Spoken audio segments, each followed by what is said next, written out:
আসসালামু এভরিওয়ান, আজকে আপনাদের জন্য নতুন একটা ভিডিও নিয়ে আসলাম।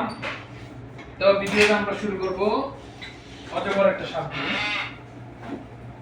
এটার নাম হচ্ছে মূলত রেটিকুলেটেড পাইথন। এটা মূলত পাওয়া যায় থাইল্যান্ড, ফিলিপাইন, দক্ষিণ এশিয়ার দেশগুলোতে।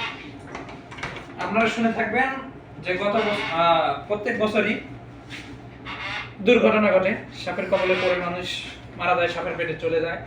এই সেই সাপ অজগর। খুব সুন্দর একটা সাপ, দেখেন কালারটা কত সুন্দর। কিন্তু আমাদের কাছে যেটা আছে অনেক ফ্রেন্ডলি, সে কিছুই করবে না।